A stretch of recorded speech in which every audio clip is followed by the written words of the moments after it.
Welcome to research rocks. It's me Sangram, you watching research rocks. और आज के video में मैं बताने वाला हूं आपको सिंगल ब्लाइंड रिव्यू और डबल ब्लाइंड रिव्यू। और सबसे पहले पॉइंट आता है कि ब्लाइंड रिव्यू मतलब क्या। ब्लाइंड रिव्यू मतलब हम एक रिसर्च आर्टिकल लिखते हैं, जैसे लिटरेचर रिव्यू, एक्सपेरिमेंटल वर्क या फिर किसी टेक्निक को एलैबोरेट करके आपने एक रिसर्च आर्टिकल लिखा है और उसे आप कहीं सबमिट करते हो। जैसे कि मैं हर साल इंटर स्पीच में मेरे रिसर्च आर्टिकल सबमिट करता हूं और मोस्टली रिसर्च आर्टिकल एक्सेप्ट नहीं होते हैं, तो फिर वो वहाँ पर रिसर्च आर्टिकल पे मेरा नाम, इंस्टीट्यूट और मेरा ईमेल एड्रेस सब कुछ लिखा होता है, then I submit this research article.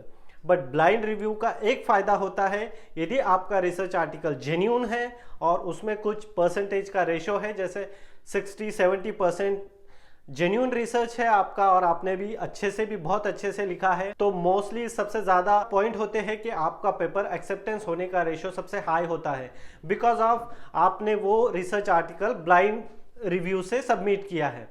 अब पॉइंट आता है ब्लाइंड रिव्यू मतलब क्या।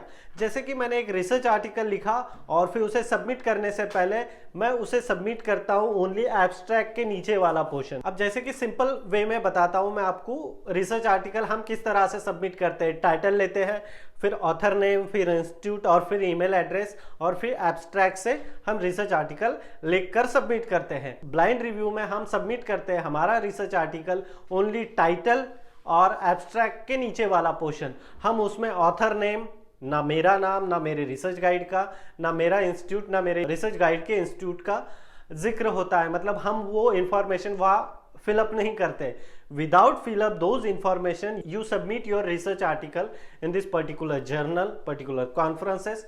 और ये जो सब ब्लाइंड रिव्यू कॉन्फ्रेंसेस होती है, ये सब टॉप लेवल के कॉन्फ्रेंसेस होती है। ब्लाइंड रिव्यू का मतलब ही होता है कि जेन्यून मुझे पता नहीं है ये ऑथर कौन है, ये रिसर्च गाइड कौन है, और यदि वो रिसर्च आर्टिकल जेन्यून है तो वो उसे एक्सेप्ट करते हैं। मोस्टली टाइम में ऐसा आता है, हमारा रिसर्च आर्टिकल हमारे कलीग के पास जाता है या फिर दूर से हमारे कोई पहचान में है एक सुपरवाइजर, और वो सुपरवाइजर या वो प्रोफेसर से हमारी बनती नहीं है, तो वो डेफिनेटली आपका रिसर्च आर्टिकल रिजेक्ट कर देगा। लेकिन ब्लाइंड रिव्यू का मतलब ये होता है कि यदि आपका रिसर्च जेन्यून है और वो रिसर्च आर्टिकल यदि आपके पहचान वाले प्रोफेसर या फिर किसी रिसर्च कलीग के पास गया है, तो उसे पता नहीं कि ये रिसर्च आर्टिकल संग्राम का है या ये रिसर्च आर्टिकल किसी और का है, वो इजीली यदि वो जेन्यून रिसर्च आर्टिकल है तो वो एक्सेप्टेंस रिपोर्ट सबमिट करेगा, वो कॉन्फ्रेंस और वो जर्नल। तो ये एक सबसे इंपॉर्टेंट फैक्टर होता है पेपर एक्सेप्टेंस का। यदि आप ब्लाइंड रिव्यू कॉन्फ्रेंस और ब्लाइंड रिव्यू जर्नल्स में सबमिट करते हो तो ज्यादा चांसेस होते हैं आपका रिसर्च आर्टिकल